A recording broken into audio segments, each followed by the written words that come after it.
මේ මට තිබුණ කාලයක් මගේ ජීවිතයේ තීරණ මිනිස්සුන්ට මම පැහැදිලි කරන්න අවශ්‍යයි කියලා හිතන් හිටියා. ඉතින් ඔන්න ඔය කාලෙදී ඇයි මං මෙහෙම තීරණයක් ගත්තේ?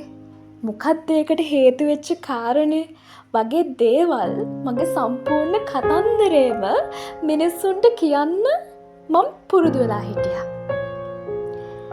හැබැයි මං කාලෙත් එක්ක අත්දැකීම් එක්ක මගේ ජීවිතය වෙනස් වෙද්දී මං තේරුම් ගත්තා මගේ ජීවිතේ තීරණ මම මිනිස්සුන්ට පැහැදිලි කරන්න බැඳිලා නැහැ කියන එක.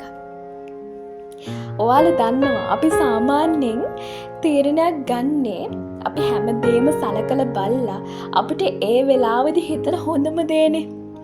ඉතින් එහෙම තීරණයක් ගත්තයින් පස්සේ මම ඒක හරි ගියත් වැරදුනත් මම මේ දේවල් මිනිස්සුන්ට නම් පැහැදිලි කරන්න යන්නේ නැහැ.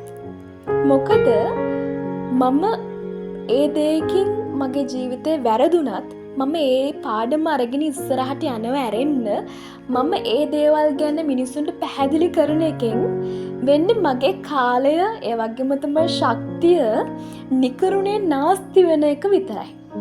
ඉතින් මං ඒක මට ජීවිතේ හම්බෙච්ච මිනිස්සුන්ගෙන් මම සෑහෙන ඉගෙන ගත්ත පාඩමක්. ඉතින් මේ මං කිව්වේ මං ගැන. ඉතින් ඔයා කොහොමද මේ දේවල් දකින්නේ?